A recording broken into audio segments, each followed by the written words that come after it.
I don't remember the last time I've taught a class and had so many sections in a single chapter. Well, we're in 3.8, Implicit Differentiation. And so there's good news. The good news is that there's nothing new in this section. I think almost literally nothing new in this section. But it is going to look different. So you're still going to probably want to watch, okay? Chapter 3 in general is just all about finding derivatives in different ways. Starting with the definition and then just adding, well, what about this function? Well, what about this function? Well, what about this function? Well, what about this function?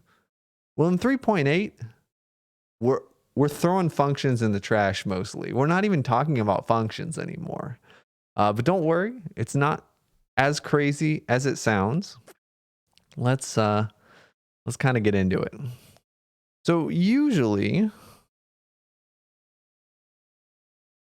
in math, well, at least in earlier math, usually we talk about y being some function of x. Okay?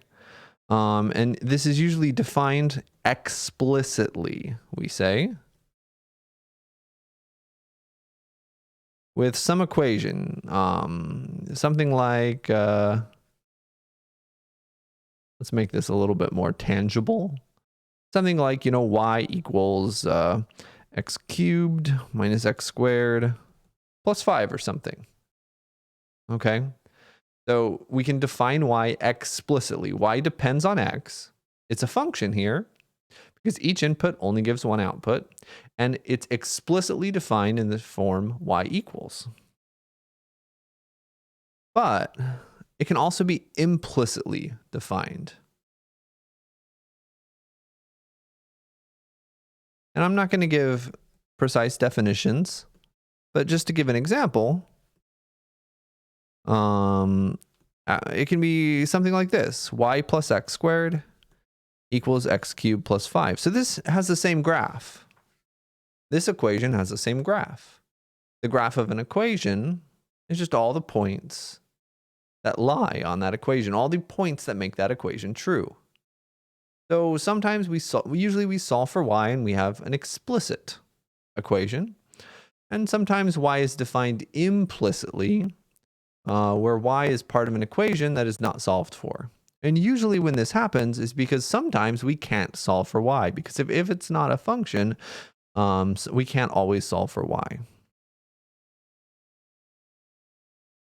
Okay? So sometimes we just talk about relations. Talk about relations that may not be functions, that I can't even write.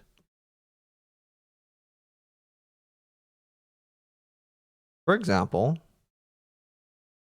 y squared equals x.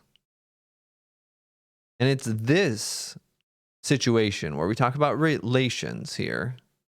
It's this relation that that is really what we're going to be talking about in this section. How do we take the derivative of something like this? You could solve for y here. You'd have a plus or minus in your answer. It'd be a little weird. But we're specifically going to be looking at some examples where you can't solve for y at all. Okay? And that is what we're going to be talking about here. And so that brings us to something called implicit differentiation. Okay? If y is dependent on x,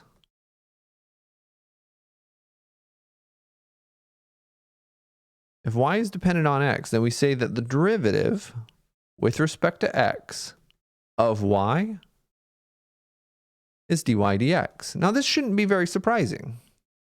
The derivative with respect to x of y is equal to dy dx. dy dx literally means the derivative of y with respect to x.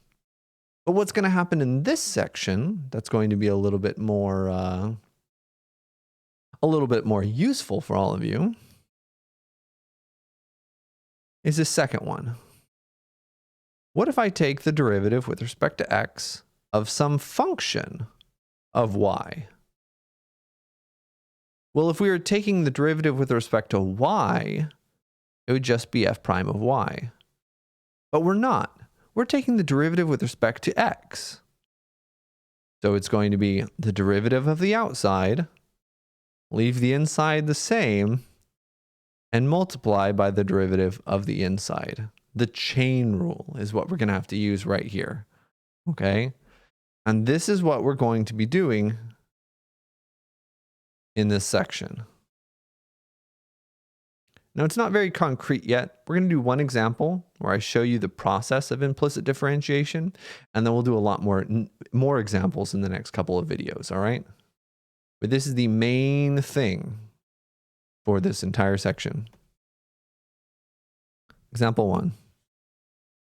Find dy dx, the derivative of y with respect to x, for the relation x squared plus y squared equals 25. So again, just before we even start solving this, before we even start finishing this problem, before we even start this problem, let's conceptually think about what's going on. It's asking for the derivative of some relation. It calls it a relation, not a function. Let's look at what it looks like. X squared plus y squared equals 25. You may have seen this shape before in your life. We usually call it a circle. All right. So we're looking for the derivative of this relation that looks like a circle. It's whose graph looks like a circle. Now the derivative gives us a slope. Right? This whole class, we just keep talking about how the derivative gives us the slope of a function. And the slope of the function is defined as the slope of the tangent line at that point. Okay, so notice, right, the slope of this function, this is not a function. The slope of this graph, it does have a slope everywhere. It's meaningful to talk about a slope at any point on this circle. And so this derivative is going to help us find those slopes at any point.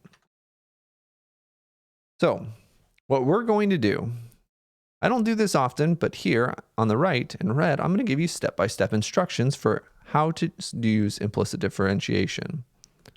We're going to start by taking the derivative of both sides with respect to x. That is our first step here. We're going to have the derivative with respect to x of the left-hand side equals the derivative with respect to x of the right-hand side. And as soon as we do this, that's the hard part. That's not true. I'm just lying to you. It's not true. So now we have to take the derivative of the first thing and add it to the derivative of the second thing. Remember that we do have the sum rule for derivatives. The derivative of x squared with respect to x, we can just use the power rule. But the derivative of y squared with respect to x, right? The derivative with respect to x of some function of y, if y is dependent on x, requires the chain rule. So it's going to be the derivative of the outside function, 2y, multiply by the derivative of the inside function. All right, that's if this variable is different from that variable, things are going to happen. And you're going to have to think about new things. Now, in this class, usually that's going to be implicit differentiation if y is dependent on x. But in future classes, there'll also be something called partial derivatives as well. So this is going to be plus 2y times dy dx. You could also write y prime. The problem with y prime is that sometimes it's easy to forget the primes or get them confused with exponents. I really like writing y prime because it's less writing, but it's recommended to use dy dx. And the derivative of the right-hand side, that's the derivative of a constant. Constant functions are flat. They have slope 0. The derivative of the right-hand side is 0. Okay. So that's the first step. Differentiate both sides. And now you should actually have the tools, even without me telling you the next steps, to answer the problem. We're trying to find dy dx. Well, we found it. Now let's solve for it. That's all steps 2 and 3 are, is just solving for dy dx. So step 2, get all dy dx terms on one side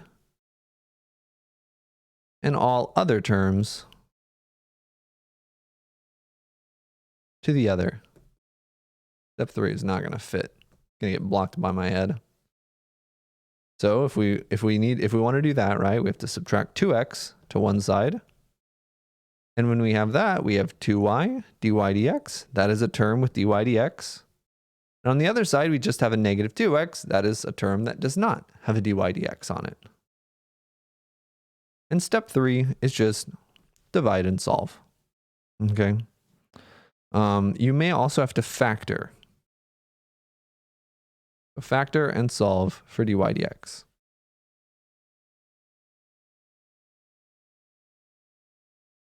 In this case, we don't have to factor. There's only one dy dx term. So to solve, we divide both sides by 2y.